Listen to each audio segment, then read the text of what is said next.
Dr. Tara Karta with us. Sushant, thank you for your patience. We had news developments. Just coming back to the story, you are making a point that it's not surprising that the Pakistanis are coordinating with the PLA, but this should raise international concern and India's hackles too, that they are now fighting not just a multi-front war, but there are two nations directly engaging with each other against us. Yeah, so Anand, what's been happening is that earlier these guys were having joint patrolling along the Kunjara Pass and those areas. Then this kind of escalated, and they started having liaison officers both in the the Chinese Western Command and in the Pakistani GHQ and on this whole CPEC business. In fact, there were reports that some of these CPEC units, which were special security units, were actually being dictated to by the Chinese officers. So that arrangement has been going on. Now, why this becomes extremely serious is because given India's hostility towards with both these countries and the kind of situation which exists on the border, the interoperability between the Chinese forces and the Pakistanis becomes a clear and present threat to us. We know and we anticipate and we apprehend the possibility of the Chinese and the Pakistanis working together and in conjunction with each other along our borders. So clearly this enhances our threat perceptions to much higher levels than what it was when these two guys were very good friends, all right, but they did not have the kind of interoperability which they seem to be moving towards. So clearly this becomes a major issue for us, especially if there are going to be joint operations now between the Chinese and the Pakistani militaries. What can we do about it? I think one is that you have to obviously, and you don't need to be Einstein to know this, you have to beef up your own and rethink your own security systems on how you are going to manage in the event of a two-front situation. But I think on the diplomatic level, and I was hearing your earlier report, the External Affairs Minister, again taking this slightly, distancing himself from Quad becoming some kind of a military arrangement. I think we should not talk about it. I think we need that conversation both within our country as well as with our Quad partners. And some of this hesitation which we seem to have, and some of this, if I might use the word diffidence, which we seem to have, that we don't want to rile the Chinese too much. We don't want to, show that we are getting into some kind of an alliance arrangement with some other countries against China. Why not? The Chinese are doing it openly. The Chinese are doing it publicly.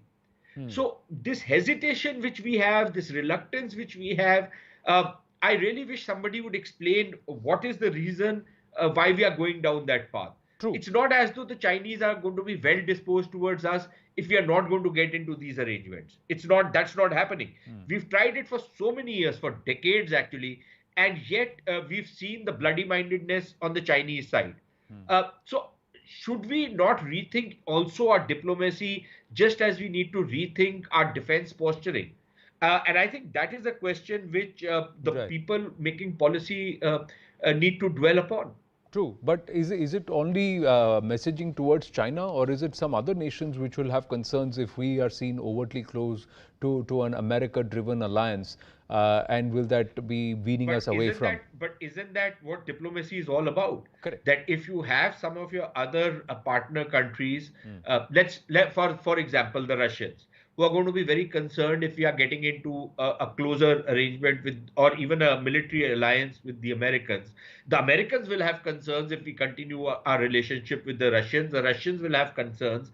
But then this is what diplomacy is all about. Correct. Can you try and compartmentalize these relationships? Correct, and that's the reason why he's trying to say that Quad is not a military option. AUKUS is doing what it's doing in terms of securing the Indo-Pacific, and with the focus shifting to Indo-Pacific rather than a Europe and this one centric. But that doesn't help us, does it? No.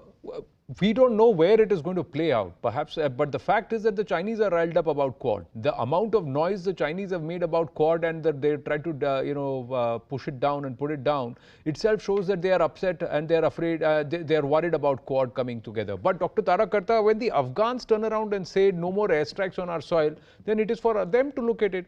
At 2593 resolution, it's the Afghans. Why will the Taliban issue a statement at a time when we are seeing movement, we are seeing some the kind of speed with which the Skardu airbase is being pushed up by the Chinese, and then we are seeing now inputs coming through that the Pakistanis are operating in the western and the southern theatre too.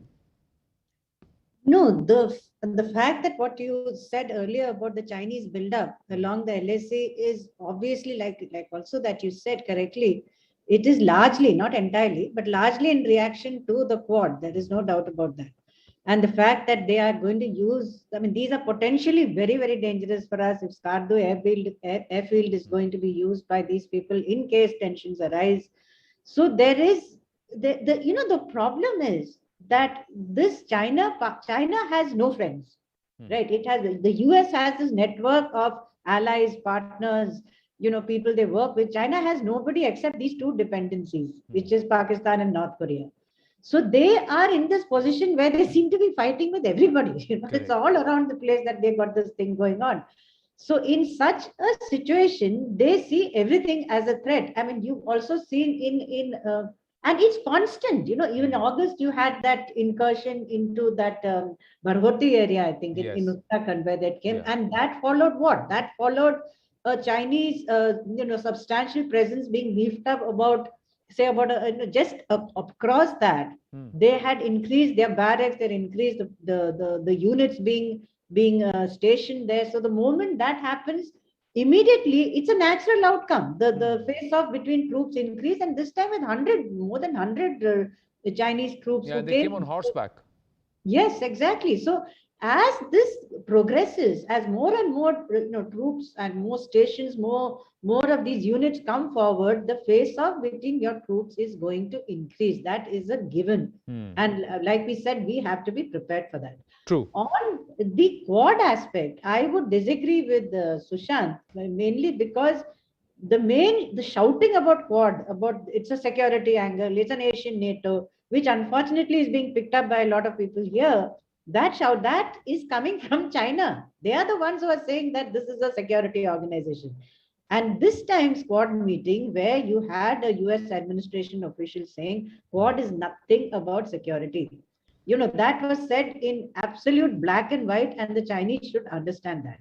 But then, like I said, they are so insecure that they sort of react with everything across. But why do we Taraji, I'm pressed for to take a break, but I quickly want to understand your thoughts on US noise on Pakistan, where they say that Pakistan should stop acting as a safe haven. The US congressional report nailing Pakistan's involvement.